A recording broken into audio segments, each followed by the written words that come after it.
नमस्कार मंडळी, मी दीपक परब तुमच्या एका नवीन व्हिडिओमध्ये सहर्ष स्वागत करत आहे। तर आता मी ट्रेन पकडली आहे, निघालो सोलापूरला। टायटलनी थंबनेल बघून तुम्हाला कळलंच असेल आम्ही कुठे चाललो आहे ते। तर माझ्यासोबत माझा भाऊ राकेश आणि दोन माझे मित्र सगळे देवदर्शन घेण्यासाठी चाललो आहे। तर आता आम्ही गदा एक्सप्रेसने निघालो आहे। खूप मेहनत करून अशी आम्हाला या ट्रेनची तिकीट मिळाली आहे, कारण की तिकीट अवेलेबल नव्हत्या, तरी पण आम्ही काहीतरी जुगाड करून असा तिकीट काढली आहे। तर आम्हाला AC चेअरची तिकीट मिळाली आहे। तर या सर्व तिकीट आमच्याच आहेत। हा राकेश, किरण, हा किरण आणि तो संजय द सेलर। तुम्हाला AC चेअरची सिटिंग कशी असते ते मी तुम्हाला दाखवतो। हे पूर्ण AC चेअर्स आहेत।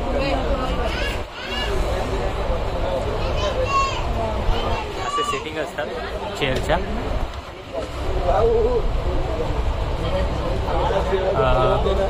रात्रीची ट्रेन असल्यामुळे इथे खाण्यापिण्याची पण सोय असते।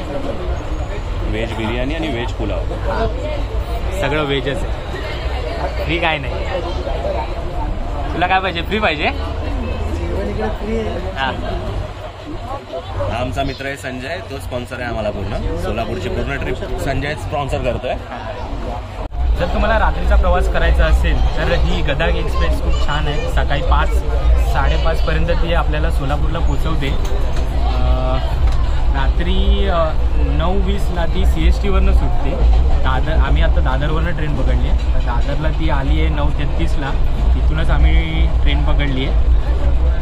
टायमावर ट्रेन आहे, टाईम टू टाईम निघाली आहे। तर बघूया किती वाजता पोचवते ती। तर बघा पुढे कसं होतं ते तुम्हाला मी दाखवेनच, आणि व्हिडिओ पूर्ण बघा, तुम्हाला पण कळेल की कधी कसं कुठे जायचं आहे, कशी ट्रॅव्हलिंग करायची आहे। जर तुम्हाला अक्कलकोट, तुळजापूर, गाणगापूर आणि पंढरपूर असे 4 ठिकाण आम्ही करणार आहोत। तर ते कसं ट्रॅव्हलिंग होईल, कुठे आम्ही राहतो, कुठल्या हॉटेलला राहील आणि कसं ट्रॅव्हलिंग करू ते तुम्हाला मी पुढे या व्हिडिओमध्ये पूर्ण दाखवेनच।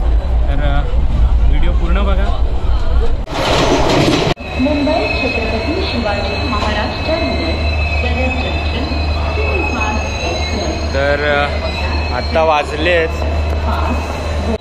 1:15 झाला आहे आणि आम्ही आत्ता पोचलोय पुण्याला। पुण्याला गाडीचा स्टॉप 5 मिनिटापर्यंत आहे। पुणे स्टेशनवरनं आता गाडी निघाली आहे। आता आपण डायरेक्ट सोलापूर स्टेशनलाच भेटू।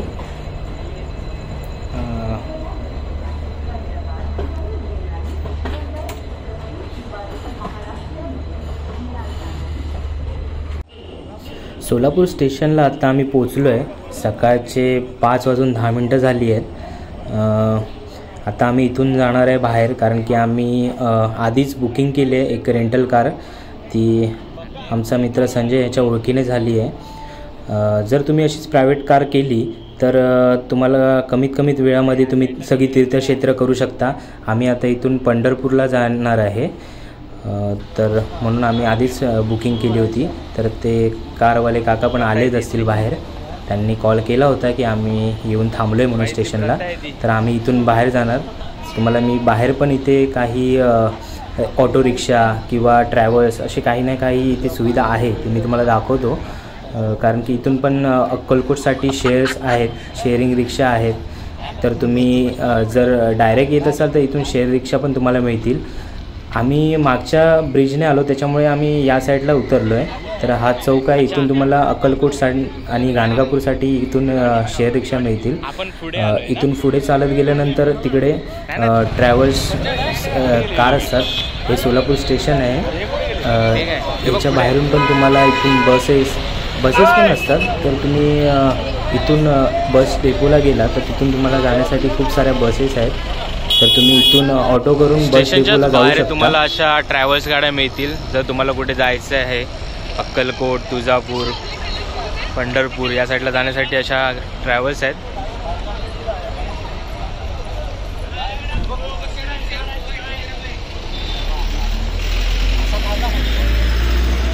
काय बोलतो? हे सोलापूर स्टेशन आहे। सोलापूरच्या स्टेशनच्या समोरचा एरिया आहे। आम्ही केलेली कार पण आली आहे। आम्ही आमच्या बॅग्स बिग सगळं गाडीमध्ये ठेवले आहेत आणि सकाळीच बोललो थोडा चहा नाश्ता करूया. त्याच्यासमोरच आपल्या सोलापूर स्टेशनच्या समोरच ही अशी दुकानं आहेत, तुम्ही इथे चहा नाश्ता करू शकता जर तुम्हाला पुढचा प्रवास करायचा असेल तर. तर आता आम्ही निघालो आहे पंढरपूरला जाण्यासाठी. जसं आम्ही गाडीत बसलो तसं पावसाने सुरुवात केली आहे. कालपासूनच असं वाटत होतं की पाऊस पडेल, पण जसं आम्ही आत्ता कारमध्ये बसलो आहे तसा पाऊस सुरू झाला आहे, तुम्ही बघू शकता. तर आता आम्ही निघालो आहे पंढरपूरला जाण्यासाठी. तर आम्ही आता इथून डायरेक्ट पंढरपूरला जाणार. पहिलं चंद्रभागेचं दर्शन घेऊन स्नान बिन करून नंतर आम्ही विठ्ठलाचं दर्शन घेणार. तर पुढचा प्रवास दाखवतो तुम्हाला.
तर आता आम्ही पोचलो आहे चंद्रभागेच्या इथे.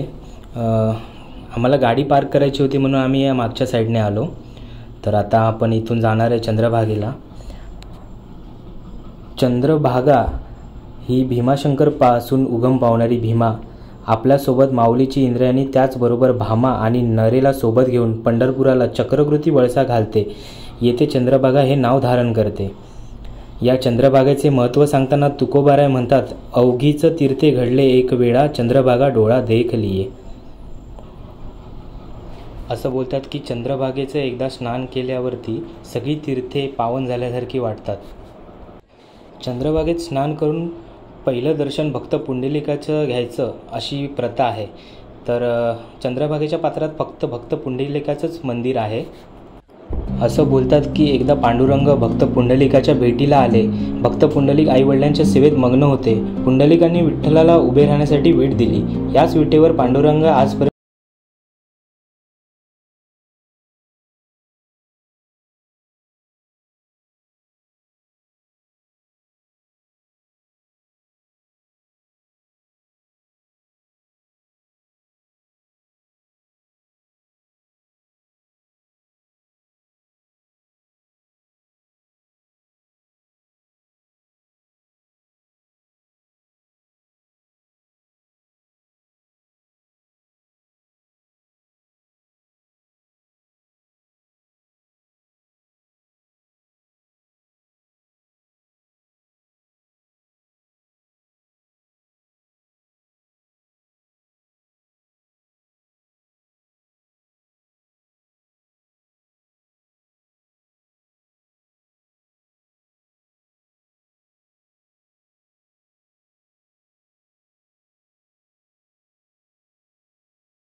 भक्त पुंडलिकाचं मंदिर आहे.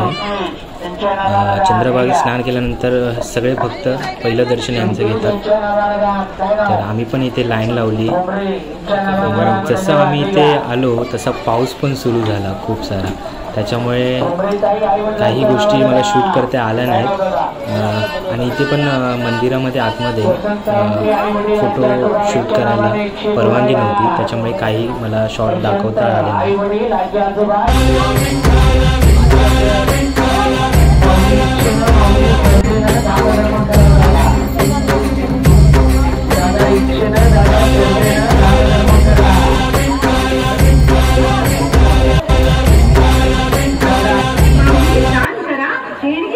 आणि पाऊचे घ्या.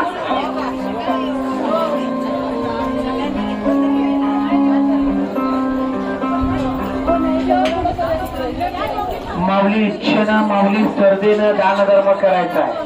काय नाव?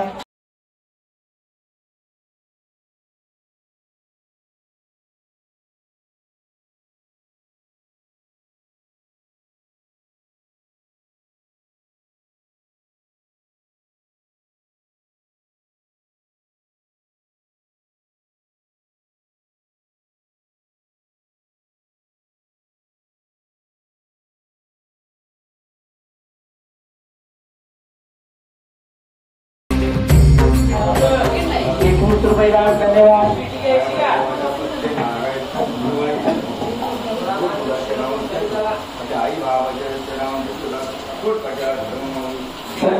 मंडळाच्या नावाने 51 रुपयाला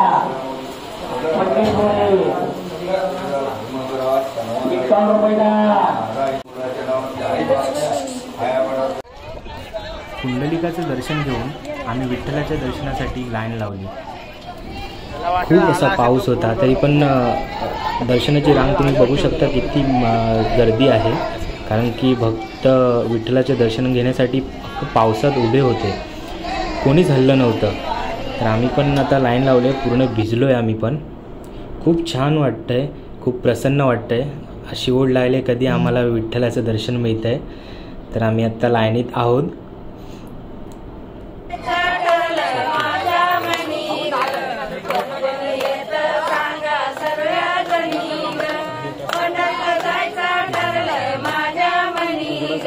भक्त असे भजन कीर्तन अशी गाणी गाऊन विठ्ठलाची लाईनीमध्ये पुढे पुढे सरकत आहेत.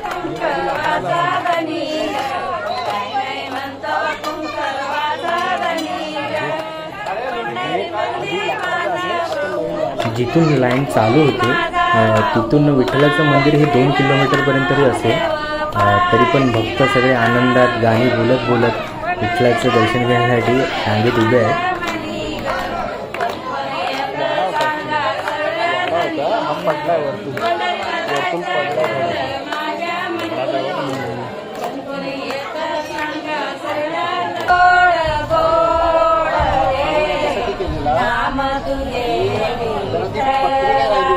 आतमध्ये बॅगेमध्ये पाणी भरायसाठी आतमध्ये मंदिरामध्ये जायची. बोला पाणी भरायला राऊंड मारू पाहिजे. आता आम्ही कसं ते वरती आहे ना सर्वात तिथे ऐका ना ते एक आहे ना कुठली बॅग आहे तिथे मागे बॅगेत रिकामी बॉटल आहे. बॅगेमध्ये ना रिकामी बॉटल असतील ना तर आपल्या नदीचं पाणी बॉटलमध्ये भरून ठेवा. तिथेच आहे तुम्ही तिकडेच आहे का? अच्छा अच्छा.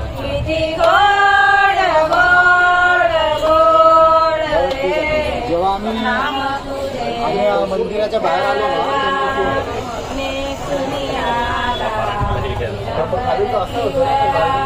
कुठे गेलाय.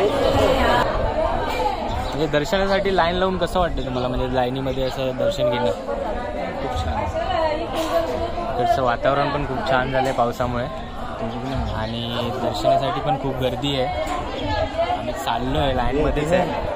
पुढे आहे ना दुकान आहे ना दुकानं लोकांनी घरात बांधलं. विठ्ठलाच्या मंदिरामध्ये मोबाईल अलाउड नाही. त्याच्यामुळे आम्हाला मोबाईल आणि काही सगळ्या आमच्या वस्तू आम्हाला लॉकरमध्ये ठेवाव्या लागल्या. त्याच्यामुळे पुढचं शूट काही करता आला नाही. तर आम्ही मोबाईल सगळे लॉकरमध्ये ठेवून विठ्ठलाचं दर्शन घेतल्यानंतर सगळं आम्ही ते कलेक्ट केलं. त्याच्यामुळे काही शूट करता आलं नाही. जेवढं शूट करता आलं तेवढं मी तुम्हाला दाखवण्याचा प्रयत्न केला आहे.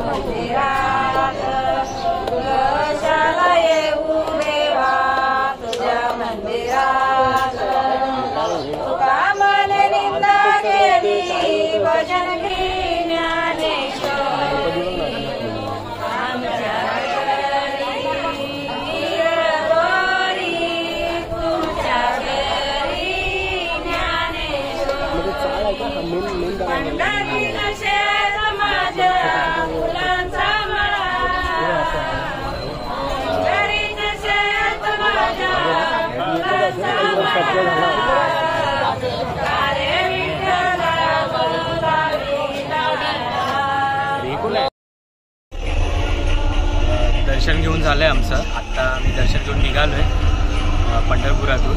तर इकडनं आम्ही आता जाणार आहे गोपाळपूर. इथूनच काही अंतरावरती आहे ते. तर आपण तिकडे जाऊ. गोपाळपूर पंढरपूरपासून 2 ते 3 किलोमीटरवर आहे. पंढरपुराचा वारकरी गोपाळपुराला गेला नाही असे सहसा होत नाही. गोपाळपूर आणि पंढरपूर दृढ नाते आहे. श्रीकृष्ण भगवान आपल्या गायी वासरे घेऊन आले होते. यावरून त्यांचे नाव गोपाळपूर असे ठेवले आहे. गायी आणि गोपाळ सर्वात जवळचे नाते. बालपणीच्या लीला सुरू असताना श्रीकृष्ण भगवान यांच्यावर नंदराजा आणि यशोदा यांनी नवीन जबाबदारी दिलेली. गायी आणि वासरे यांना रानात चरण्याची, त्यासाठी अर्थात बाल जोडीदार अर्थात बालगोपाळ होते. बालगोपाळ या गायी वासरे यांना चारता चारता अनेक खेळ खेळत होते. विटीदांडी, लगोरी, आटापट्या सर्व खेळ खेळून झाल्यावर अर्थात भूक लागणार यात शंकाच नाही. मग गुरे वासरे नदीवर पाणी पिण्यासाठी नेत असत. तेथे सर्व बालगोपाळ आपली आणलेली शिदोरी एकत्र करून अंगत पंगत बसत असत.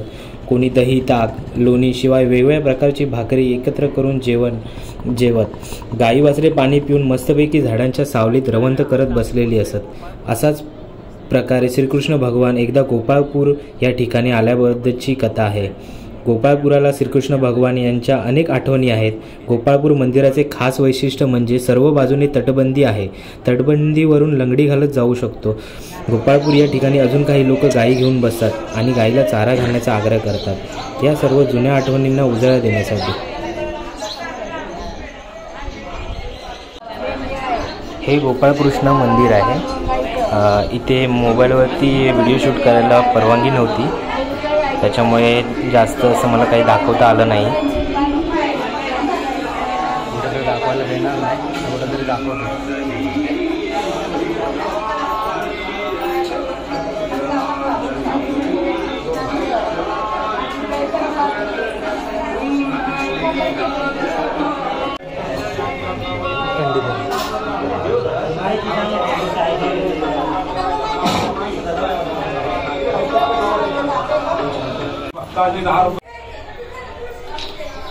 चला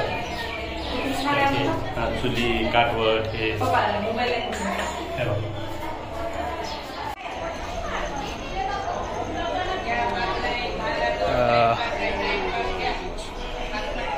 शूट करायला इथे परमिशन नाही आहे. त्याच्यामुळे काही शॉट मला घेता येत नाहीत. तर जेवढं दिसतंय तेवढं मी तुम्हाला दाखवतोय. जेवढं घेऊ शकतो तेवढं मी करतोय. हे गोपाळकृष्णाचं मंदिर आहे. दर्शन घेऊन आम्ही इथून निघतोय आता. व्हिडिओची एंड करतो इथेच, कारण की पुढच्या भागात आम्ही आता इथून तुळजापूरला जाणार आहे. तर ते तुम्ही पुढच्या भागात बघा. व्हिडिओ नक्की बघा आणि व्हिडिओ आवडल्यास लाईक, शेअर आणि सबस्क्राईब नक्की करा. तर भेटूया आपण एका पुढच्या नवीन भागात तुळजापूरला. चॅनलला सबस्क्राईब करायला विसरू नका. धन्यवाद.